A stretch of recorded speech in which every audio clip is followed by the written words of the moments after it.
Have you ever thought just how boring or ridiculous news commentary is today? Welcome to the Real Jacks Podcast with Jim and Larry. The Real Jacks Podcast. From crime and politics to entertainment, you can expect something different. Now, let's get real, Jacks. Hey, welcome back with Real Jacks with Jim, Larry, and Crawfish. Today's special guest is Emily Nunéz with the Republican Club, and she's going to go into detail into what parts of the Republican Club and what aspects and what levels and so forth. Yeah, it was sure. too much. It was too much for me to remember. But it can be a mouthful. Larry's going to read our sponsors, and then we'll talk to you. Okay. All right. First one's Extreme Wings, my employer, obviously. 4 convenient locations, family sports restaurant and grill, more than just wings. Tremendous Barbecue, open since 2007, 8927 Hurlong Road, open 11-8, Tuesday through Saturday, and Sunday 11-3. Full barbecue menu, everything homemade. They cater anything, and they love first responders. Advanced Window Tent, 5024 Sunbeam Road, Ricky Tillman's place. Over 26 years experience. 3M Platinum dealer, that's the highest level of 3M dealer around. They tent vehicles, homes, and businesses. Secure One Protection Services, Jim's company. Your number one choice for security since 1986, 356-1111. I want to mention Ricky Tillman's business, 3M. So I've owned a lot of cars over the years, and I've had a lot of people tent my cars. Well, my most favorite car, I took it to him for the first time. First time I'd ever used the best tent job I ever got. Ever got, and he's my permanent tent guy. Yeah, 100%. For there. So and the stuff is quality. So you can tell the difference. It's beautiful. Yeah. Looks like factory tent. So I just had to say that. Buildings, they do a lot of big stuff too. So yeah, they're very talented over there. Dibble Roofing, open since 1949. Call Norm at 904-910-5728 or email Norm at norm.dibbleroofing@gmail.com. D-Way Towing, 100 South Jackson Avenue. Phone number is 904-356-3929. That's Doug Dixon's company. They'll handle all your towing needs. Shannon Judge with Legends of Real Estate. ShannonJudgeRealEstate@gmail.com. The phone number is 904-200-8158. And lastly, Bouncer Roof Fund, Mike Kellum's company, former JSO and friend, serving North Florida for over 15 years and over 10,000 parties. They have a large selection of inflatable hoppers, water slides, interactive games, concessions, and frozen drinks. They offer large event tents, tables, and chairs. Always discounts to first responders, and the rental rates include if you rent on the weekend, you keep it the whole weekend. 10,000 parties they've done. Wow. That's the people to hire there. Yeah. Okay. I'm going to sit back and...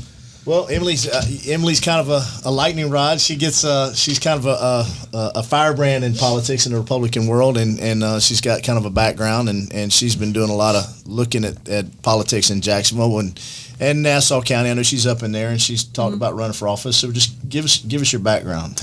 You're military, former military. I am a 12-year military veteran. 12-year military veteran. Is that good? Can you hear me? 12-year military veteran. I was in the Navy for 9 years, and then I commissioned. 3 Navy people today. And then I was commissioned into the Marine Corps for 3 years. So I'm Navy and Marine, 12 years, and then I got out, came back home to Jacksonville because I'm originally from here, and then I started getting involved with local politics as a way to kind of stay involved with what's going on around me, and to be able to volunteer with people to stay involved and active in what's going on. So I started off Jacksonville Young Republicans, and just to get started and get familiar with everybody. And now I'm the state publisher for the Republican National Hispanic Assembly. I'm the third vice president for the Nassau Federated Women's Club. And I'm also the member at large for the Florida Federated Republican Women. I think that's all of them. So I stay busy and stay involved. So yeah, y'all see why I couldn't remember all that. Hey, so when you put something out on social media that you were going to be on our show, and I instantly started getting texts and calls and things like that. So when he said lightning rod, yeah, you're a little bit of a lightning rod there. And we like lightning rods because we're kind of lightning rods ourselves. Well, I won't presume to guess if those were good texts, bad texts, or a little mix of either. So it doesn't matter. Doesn't matter. You're here on our show, so you made it on the show. Awesome. Well, you live in, and did you, when you were Jacksonville Young Republicans, so you lived in Jacksonville? I did. I just came back to get plugged into the community, so I was living here in Jacksonville. And now you live in Yulee? And I just recently moved out to Yulee, Florida. So I've only been living there maybe 4 months, 5 months. What do you do when you're not busy doing Republican stuff? So what pays the bills, or Joe Biden, unfortunately, right now, is I help other small businesses with their retirement plans. So we design, implement, manage them. It's just a two-person show, and so I've been doing that ever since I got out. So fully licensed to give investment advice and do all of that kind of stuff. Financial planning? For businesses only, nothing personal. The guy plug your company. Is there a name? Professional Retirement Services. Okay, very good. So the president of the Mandarin Republican Club, which is Jason French, does the same thing you do. He's an investment advisor. He does, except he it's kind of funny. I think he does more of individuals. A little different, though. A little different, but yes. It's kind of interesting that you're both, just the similar connections there. So. Yeah. So thought maybe you'd know him. I do, actually, and I came to know more about him when everything happened everything was happening here locally with the shutdowns, and it was actually Jason French who signed on board to sue the city of Jacksonville for the excessive mask mandates, and hired Representative Anthony Sabatini to do that. So that's when I came to know more about him and where he stood politically. So good guy. It's pretty clear. Yeah, we had him on. He's thought about coming on again. Yeah, because I'd like for him to talk more about. I think we just barely scratched the surface with him. That was mostly an introduction. You get the first and come on again. Sometimes you get somebody on, you kind of do the background, the history. Right. You scratch the surface of some of the issues, and then you start banging away at the issues later on. Just the fact that he led the charge on suing the city, that's a pretty big undertaking, and it was on the mask mandates, and he had some pretty good success on that. With a Republican mayor, I might add. Right. And a Republican majority city council as well. So, to even stand out to want to do that is definitely, shining the light on yourself and taking some heat for sure. Exactly. And it seems like he's not afraid of putting the spotlight on himself, even with people inside his own group there. And that makes him kind of independent, and I think it makes people. It's kind of a leadership thing, I think. Yeah. He's gonna lead his own charge. He doesn't care even what they think. So. Oh yeah, especially now it's kind of, you're in the minority if you still think we need to be locked down and doing all of that. But at the time when Jason stepped up to do that, he was still very much in the minority, and so a lot of us were He quickly made a name for himself. Exactly, though. He did. So I was glad that he did that. So. Yeah. So tell us more about what you do in your Republican duties. So I just started my role with the member at large, and actually one of the big things that I'm going to be doing is we're going to start a podcast, not to compete with you guys, of course, but it's going to be with myself and another. She's the second vice president of the Federated Women, Gladivette Benaroche, and what we're going to do is kind of making it a women's focused podcast where we can interview candidates to kind of give female candidates exposure, but also too for some of the male elected officials that want to come and have a reach or an audience of women voters. Then we'll be able to provide that to them. So a lot of women, I don't think really put their opinions out on podcasts or radio as often as the men do. So hopefully we will start to break that mold and make people feel more comfortable. Yeah, sure, because they vote too. Right, and they vote too. So I like to always say, my goal with that was to make sure that people knew that women weren't just the ones that get petitions signed or knock on doors, for the candidates, but we can also too run for office, and we should be taken seriously in the political, the political world. Well, I see the stuff that some of the Republican women write in this county, and I got to say this: that a lot of times they have more sack than the men Republicans in this county. That they do. They do. So exactly right. Yeah, that they do. I'm scared to speak their mind. So that's true. I like it. That's true. Yeah. Especially with establishment stuff, that goes on in Duval County, because there's a lot of establishment politics, which I don't pander well to. So it's got me in trouble, but you don't pander well to any establishment.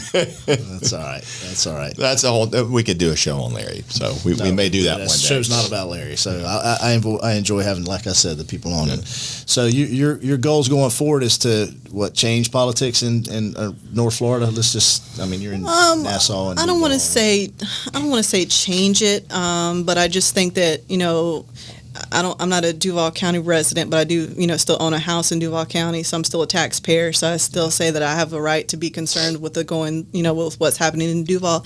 But I think that it's more so to have more people that are not afraid to say the quiet part out loud. More people like Jason that are willing to stand up and say, this isn't right. You're shutting our, you're forcing us, to have a mandate that we don't get a choice in that. Since when do any Republicans, are they okay with mandates? The problem is, I have found most Republicans aren't that vocal. No, because they don't like to create too much of a stir, and I don't. They just try to keep quiet as much as possible and not create so much upheaval. Oh, rock the boat. Sure, and so forth. Well, that's the ones that try to benefit themselves. So there's a degree of difference in the Republican Party. There's a vision in the Republican Party in that the establishment style, really focus a lot on themselves and their future careers or their careers outside of politics. And you can see, I read an article actually just the other day where I think Jordan Ellsbury is getting a big job. It's always what's the next step instead of the good of the party, the good of the order. And that's probably my biggest contention with some of Republican politics. And they've divided themselves in doing so. We're picking this candidate, and this is the candidate for this. Instead of letting the voters, they want selections instead of elections. They're picking the voters, or they're picking for the voters, and that's I have a problem with that division, and I think Emily does too. But I think we're seeing a breakdown of all the parties right now. Yeah. Something's going to emerge. Maybe a whole new party. Who knows? Yeah, it'd be kind of cool. Former top-ranking city of Jacksonville leaders with ties to the mayor taking jobs with city clients. Imagine that. So, well, that doesn't surprise me from that administration. So no. So, and it's hard to say. I'm a hard-charging Republican. I'll vote Democratic in rare campaigns. I will say that. Probably in the sheriff's race, I'm sure that I will.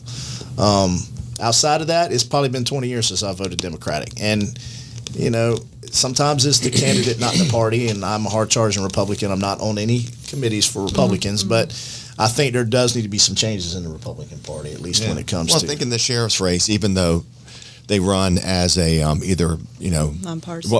It's really not... It's kind of nonpartisan. I mean, they... judges. It's right. Judges race. Right. So, again, sorry for interrupting, just... Your goals going forward to try to improve the Republican Party? Well, I think for me personally, it's to create awareness, because a lot of people don't like to start digging into. A lot of people don't really dig into the weeds. They rely on people to push information to them, and if the establishment, that's in charge of the Duval County Republican, politics right now is only pushing you what you want to hear, you don't, the wool stays over your eyes. So I want to say and reveal the information that a lot of people that they don't want to say. For instance, I read, and I think you might have read the article. There was an article that came out in Folio called "The Circus," and it discussed the Folio magazine. Folio magazine. I don't take anything they print seriously, so. And normally I haven't. I shared it. Really? And normally I wouldn't, because they say it's run by a Democrat. But this this author, she is conservative, and it was a really well written article. And so they published that. They published it. That's it. The Circus, Susan Clark Armstrong. There she is. Yep. And that's about 4,000 words. I'm getting the whole article from her. That's about 15,000 words. Hold on the disclaimer. So the whole article, Larry, you said is 15,000 words. That one there is only about 4,000. They had to cut it down. Oh, I can see why they printed this. Okay, because it's referring to JEA. Yeah. Right. And it kind of, discusses obviously more of the inner workings and the relationships can you send me that? Of everyone. Please. But from that article, I was like, I stopped paying attention after the investigation started. I never read the depositions that were made public on the City of Jacksonville website. So I read, after this article, I was inspired I was like, I did kind of just forget, what happened? What did everybody say? Because once you learn what they want to say, in their depositions, that's the stuff that they're not saying out loud in the media. And so I read the deposition from Tim Baker, because from what we've heard, if you've been paying attention in the news, he's often, he was subpoenaed by the city council, for what he knew. Didn't he decline? He did. Yeah. He did. And for the record, I don't agree with, a government subpoena, bringing a private citizen in. I don't think that is their role. So I did not agree with that. But he was involved in all of their campaigns. So it's like, okay, well, obviously they're all interconnected here. Yeah. And so I read the deposition, and one thing that was revealed is that he actually helped Tommy Hazouri with his campaign. And it's like, I never knew that. Well, no wonder why when Tommy Hazouri was running for city council president, all of his clients, it seemed like they were on the council, except for maybe one, voted in support. None of them said a word. And it's like, well, it kind of makes you think, well, maybe this is why nobody said anything, because if you say something against one of his clients, then you're going against, your own. You're putting yourself out there. And a lot of people, I think, a lot of city council representatives didn't say anything because they're terrified of him. The wizard behind the curtain, pulling the levers. Yes. Yeah, him and the boys. I don't know if Lenny's really running that whole thing, and when you got Brian Hughes and Tim Baker, but yeah, there's and they've got a dynasty. I mean, when it comes to politics, when are we going to have a show on all that? We keep talking about it, but we've been hitting on it. We need to have a show with episodes. We've talked about it. No guests, just Jim and Larry and Crawfish sit around and talk about it. I mean, we've had people on talking about it, frequently. But here's the thing: they've got a dynasty, and they're hard to beat. And they raise money, and you can pitch a fit, or you can figure out how to beat them at their own game. And the only way to do that is to, when we talked about our jacks, when they talked about the Lot J thing and sale of JEA our jacks, you have to form a coalition of like-minded people. To be able to build the campaign finances, to be able to have candidates to run against the legacies, because you don't want to have one dynasty running everything in an entire city. And you got to get boots on the ground. And I've seen that even in law enforcement when Angela ran, that, sometimes officers or people won't get out and beat the ground, because the only way to beat money is grassroots. It's knocking on doors. That's right. Absolutely. That's why social media has worked out really well. And to get help the grassroots. To get people knocking on doors, that's tough. It's tougher than you think. I've done it for a lot of people, and I tell you, it's a lot of work. And the sign waving, the beating on doors, going door to door, especially in the summertime. Oh yeah, it's a lot of work. It's a few big campaigns. Commitment. One for sheriff that I put a lot of effort in. Me too. So. Yeah, a couple of sheriffs. So we got those people who are scared to death of Tim Baker. I don't know why. Now he does a lot of oppo research, and he blasts people. He does. They took Scott Wilson on a trip, and then he used Scott Wilson's trip against him. I mean, he's done all kind of very subversive things to people. Yep. So he definitely knows how to CYA. He does. Yep. He's not on social media either. He'll sacrifice. I read an article. He's He's from San Francisco. He is from. He's not from here. Yeah. And he went to Tallahassee, and he came from there and came with Lenny to here, because Lenny was the state committee man or whatever it was. No, the vice president of the. I didn't think there were any conservative people from San Francisco. Period. Well, I don't know how conservative. That's what I'm saying. That's exactly what I'm saying. He could be just like our mayor. I wonder how conservative. We've had that conversation. That people are tired of. The same kind of decisions, because the same kind of decisions, the same people that are still running it and still have candidates scared are the same ones that tried to sell JEA, the same ones that tried the Lot J boondoggle, and much more since then, and you hear about Brian Hughes and the bullying that goes on, and I'm sure they bullied a lot of people. We need to have back as part of this conversation, Mike Tolbert. Oh, absolutely. To have Mike Tolbert. One of our first guests, and we never... I'm going to call him. I'm going to call him after. Yeah, he said after the first year. Later. He said after the first year he'd come back on. Yeah. And I know he's helping with other candidates. Now, he is a Democrat. He had a big... Let's see, Mayor Godbold. Jake was his best friend. Okay. Jake Godbold. So, but that's old school, He's an old school Democrat. The Democratic Party back then is a lot different than one today. Yeah. We can sit down with Mike and agree on a lot of things. Yeah. And like JA and the Lot J and some other things. He's an old school Democrat, but he's a great guy. He's part of the RJAX thing. Which he's pretty real. I might regret saying this, but I think that I want to commend probably the only Democrat on the council who I've called him the AOC of Jacksonville, but Garrett Dennis. He called it from the very beginning. If you go back and watch the videos, he's like, as this investigation unfolds, you're going to see that Mayor Curry is behind the sale of JEA. And he was right. I don't consider myself to be exceptionally smart or perceptive, but I knew that right off the bat. Did you see the article about him immediately. Yesterday? Oh, yeah. I shared it. They tried I to figured offer out him a job. I figured out the Power & Light tried to give him a job. Did you read that yet? Of course. Try to give you a job? Garrett Dennis. Yeah. Really? Oh yeah, Yeah. I did not see that. It's in the. What did he say? He told him no because it Okay. seemed like a scam to him. But then they've done a bunch of Like a setup. Yeah, here it is. Is this Jacksonville.com? No. Hold on. Here it is. Yeah. So no, that's not it. Come on. I've got a subscription. Anyway, Florida Power & Light had these consultants that were trying to get Garrett a big job Okay. with Florida Power & Light in order to get him off the council. Wow. Yeah. Now, it doesn't mention Tim Baker, but, he was a consultant for Florida Power & Light when they were trying to do that. Meanwhile, he's coordinating and trying to get the sale done. I don't know how Dude, this stuff that conflict can't be any greater, and the fact that he didn't end up in a grand jury. Special should be made out of, series like, That's a movie. It's going to be a movie one day. What's interesting is that he wasn't even on the investigation that I can remember. Should have been in the grand jury. When he started it, it was Brenda Priestley Jackson and Randy DeFore that had it. And Rory Diamond, which he later resigned, which I thought was kind of weird, even though he said that Rory was just on fire about this thing, and all of a sudden, because I told to Rory about it, and then all of a sudden he was like, "Okay, I'm done." Mm-hmm. Okay, it's like something happened. But Rory is also a Tim Baker client.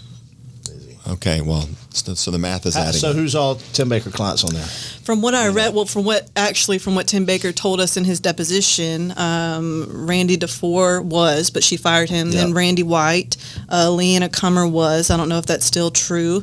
Rory Diamond is, and I think. I can't, and obviously he helped Tommy Hazzuri, and I can't remember if I'm missing one or not, but I know for certain two of the Republicans that are not are Danny Becton and Al Ferraro. They are not. They will not have anything to do with it.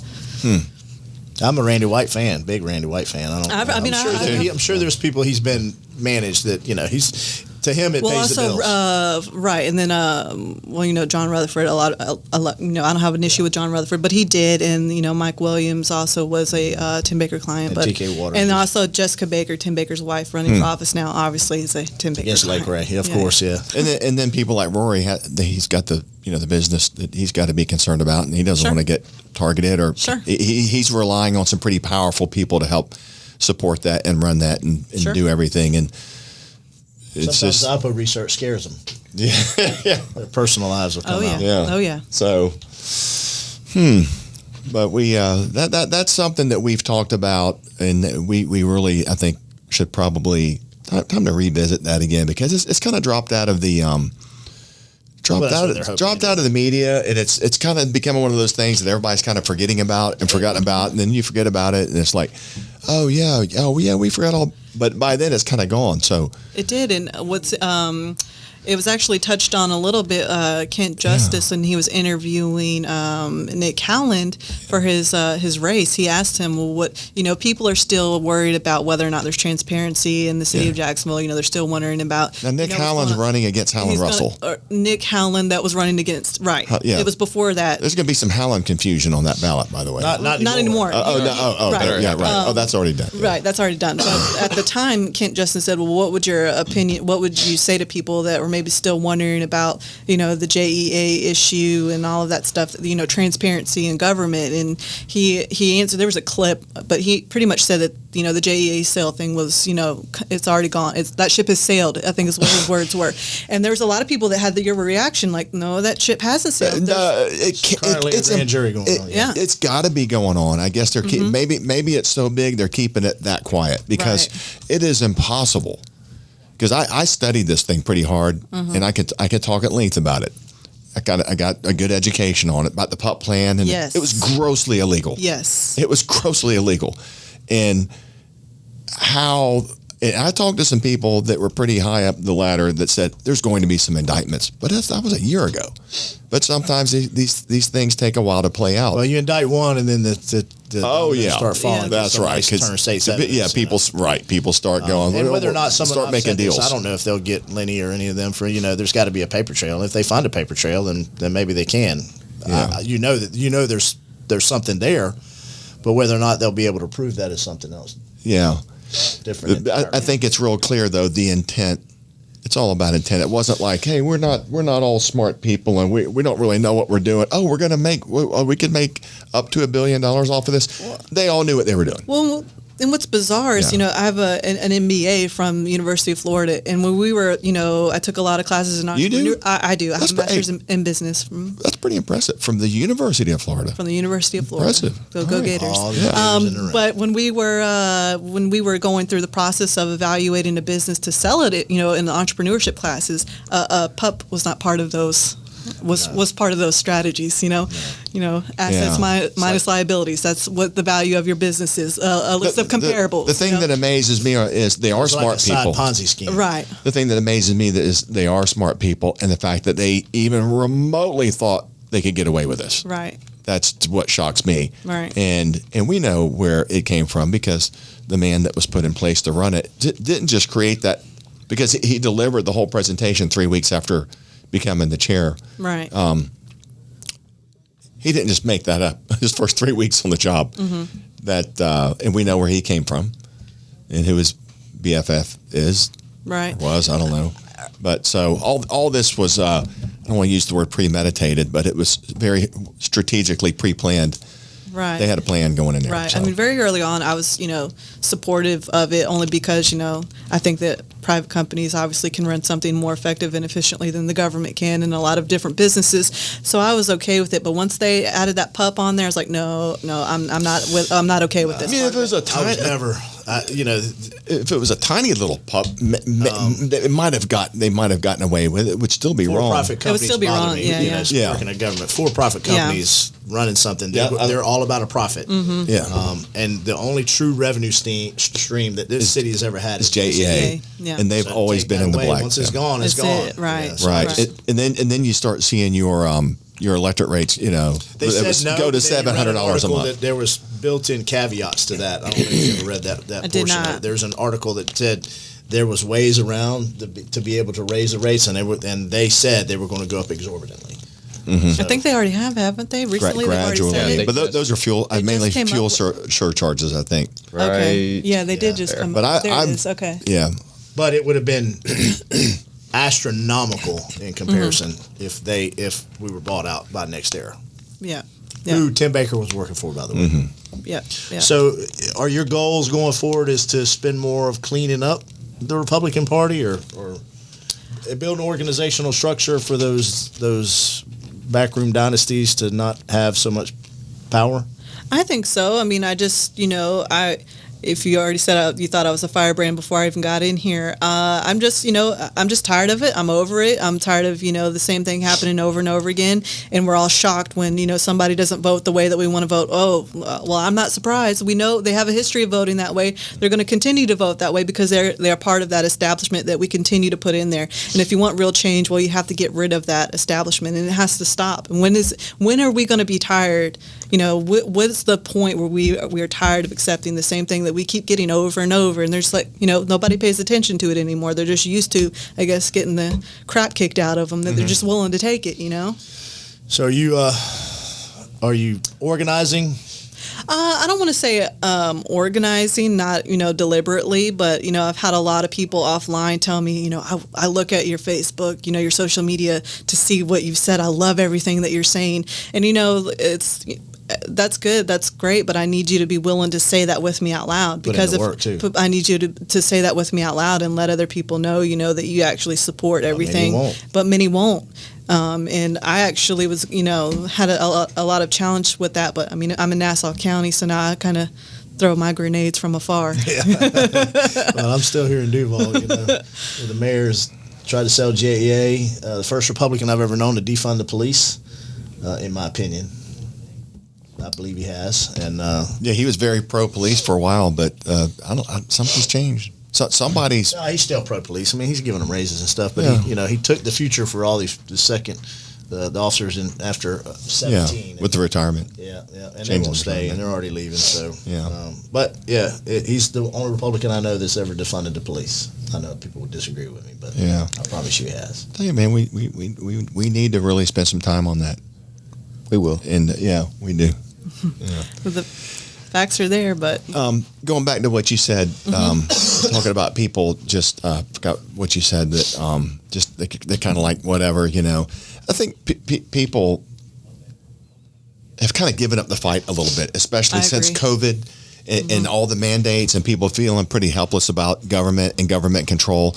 There's stuff going on in Jacksonville, stuff going on national level, and people are like, what can I do about it other than get involved and run for seats and do things like you're doing? And people are like, hey man, I just got to live my everyday life and live with whatever they're doling out to us. I had several people contact me during the special election, and they didn't even know that there was a special election going on. No. Well, it was 12% turnout. Yeah, right. they had no idea, and then they were like, "Well, we didn't know what was going on, so who do I need to vote for?" The media controls that. Absolutely. Sometimes, a lot of people vote for the flyers. Whoever has the most money puts out the most flyers. Yep. There's not a single flyer that I've ever looked at. I tear them up immediately because there's so many falsehoods built into it. Yeah. If you don't know anything about the candidate, you probably shouldn't be voting in the first place. And if finding it from a flyer, are voting based on a flyer, right? Because I've known some of the candidates personally, or not just new information about them, and I remember reading some flyers going, there's some bullshit on here. Yeah. Yep. And then the mudslinging flyers is a whole different story, but. When those start going back and forth. What I also think is kind of really, to me, bizarre is that, you had some people saying, well, why do we have two Republicans in this race right now? Well, that's the point of a primary. It's not to pick one. They do the primary on their own, and then they move to the general. Because what's the point of the primary if we're just going to make sure only it's one?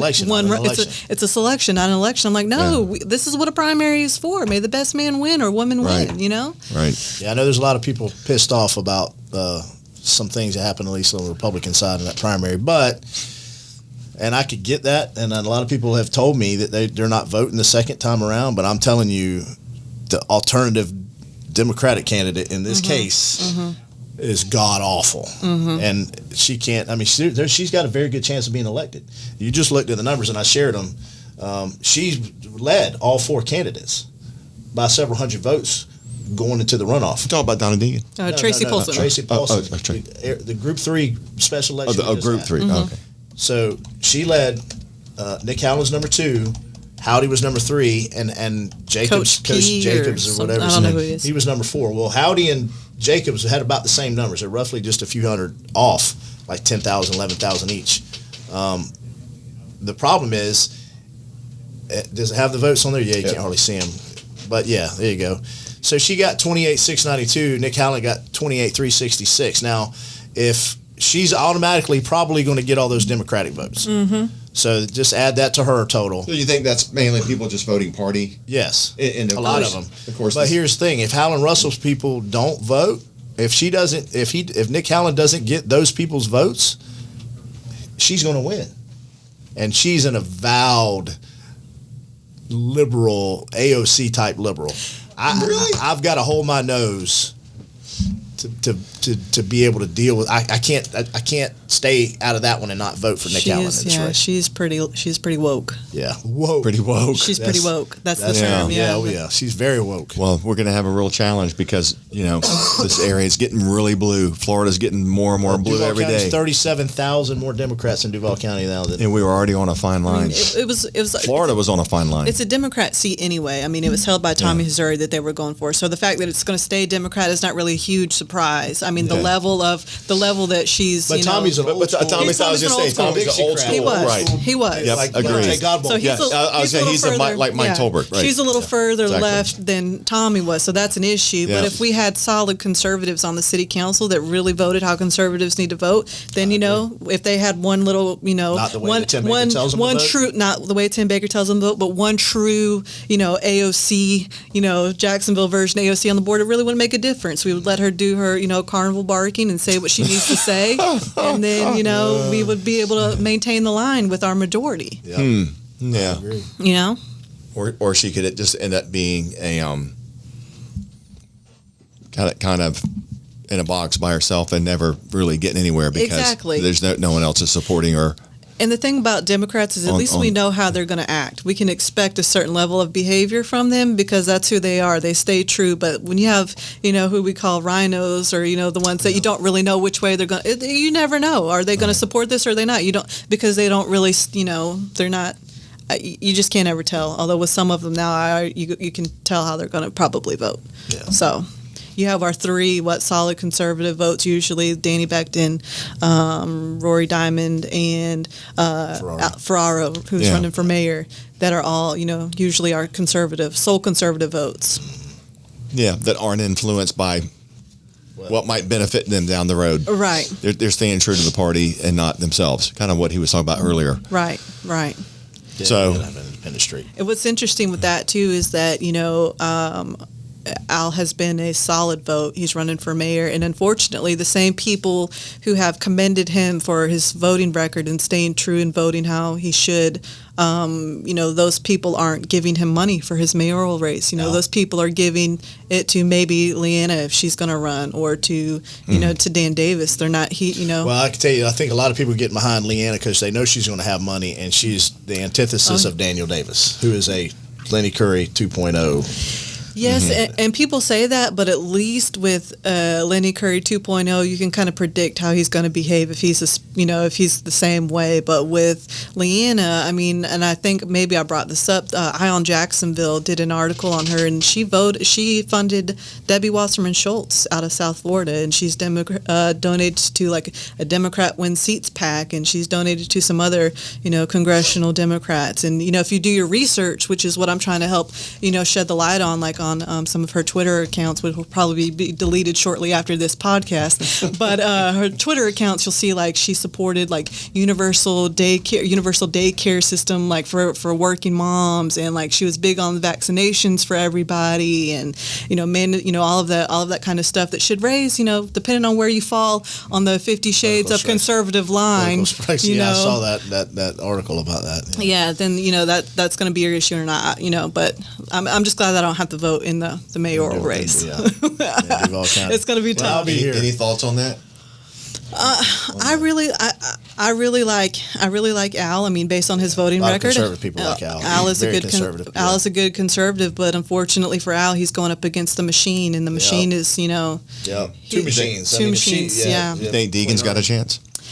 I don't know if she does. There's people who say based on her congressional race that they don't really know if she has a chance. But, the way that Republicans have been behaving on our city council, it really wouldn't surprise me if we just got a Democrat in there. I don't really know, where have we stood apart to really make. I feel like Duval has just continuously been trending left. We voted for a Democrat for the president since Gillum Biden.